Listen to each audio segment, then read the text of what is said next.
Chase mastery, not money. Money follows mastery. Struggling salespeople, they like to think in terms of yes or no, black and white, very binary.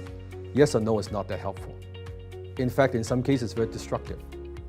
But human beings, we like to look in black and white, don't we, right? Either I have arrived or I have not. But we don't like to think about our progress. Like, either I have six-pack or I don't. That's not a good habit to have in terms of thinking. And the more successful the closers, the less they focus on money.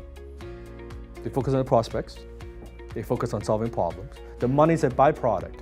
The ones who are hungry, who are chasing money, they never realize their full potential. And they never hit that top income level. Because it's, I make money, I didn't make money. Or I make this much money, or I didn't make this much money. Versus the mastery. So first you learn something, I'm not getting it, Sifu, then I'm getting it, then now I got it. But it always goes back to not getting it again. Because the minute you stay at got it, what happens? You stop learning. You stop chasing mastery. Beginner's mind, not getting again, getting it and got it. So it's this cycle, again and again and again. And that's how chasing mastery works. So you never want to stay in, oh, I got it. I know that. I've seen that. I did that. The minute you think that, you're not playing the game of mastery anymore. Struggling salespeople, they have the shiny ball syndrome because they believe they have seen something, they've listened to something, they've learned something, I've watched a video, I'm done, let me jump to the next thing. They never get good at anything. That shiny ball syndrome as a habit, it's very destructive. So when things get hard, like just a little bit more difficult, right? They don't want to look within themselves. Oh, I need to work on me. No, this is too hard. Let me go to the next thing that's easier. Because they didn't believe that they could get to any level of mastery or proficiency or accomplishment anyway. It's like, let me try something new. Oh, it gets hard. So before I fail miserably, knowing that I will, let me quit and jump to the next thing. And they do the next thing. Oh, it gets hard. Let me make sure I don't fail miserably for this one. Let me quit because I didn't fail, I quit. It's an illusion they created in their own minds. And okay, then I quit, I didn't fail. No, you did. You failed miserably. You failed by not playing the game. This is not just sales, this is life skill.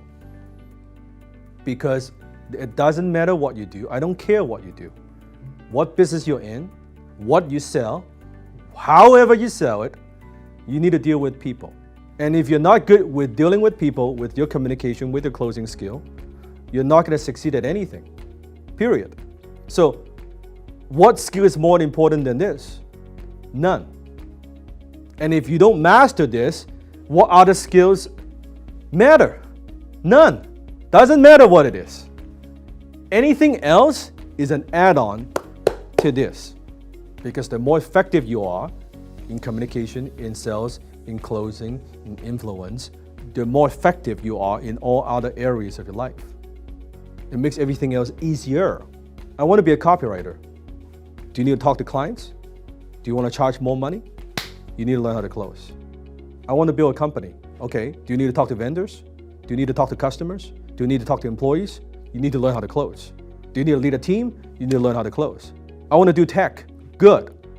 Do you need to talk to investors? Do you need to raise money? Do you need to talk to your team? You need to learn how to close.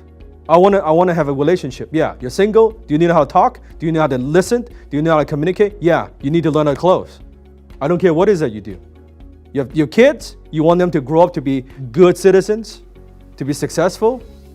You need to learn how to close so you can be good parents. Like, it doesn't matter what you do. No matter what you do.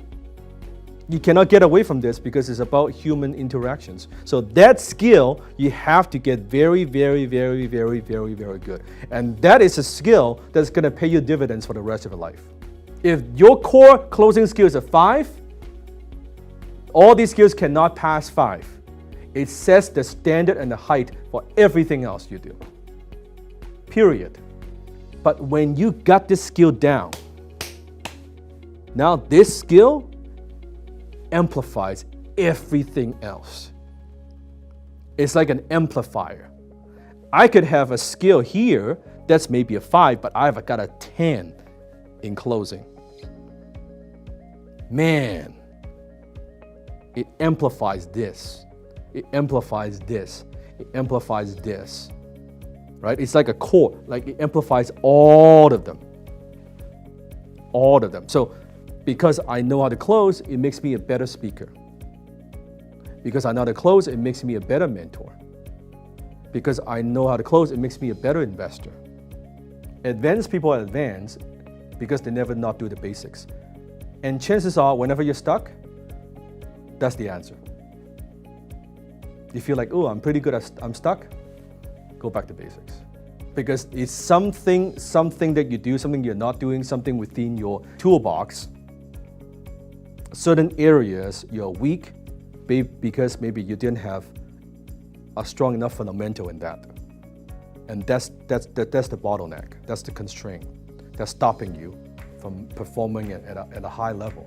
And why I always teach you using martial art metaphor, the master is the one that does the same move, right?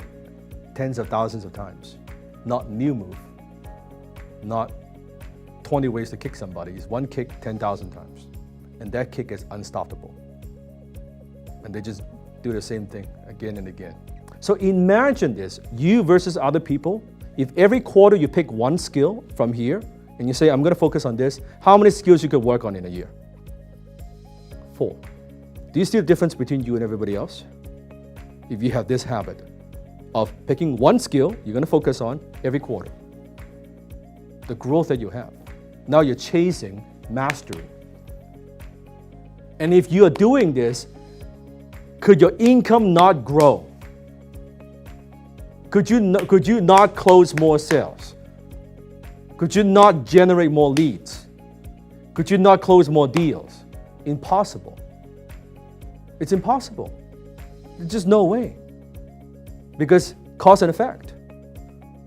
Like you cannot work on your skills and not see an improvement in your income.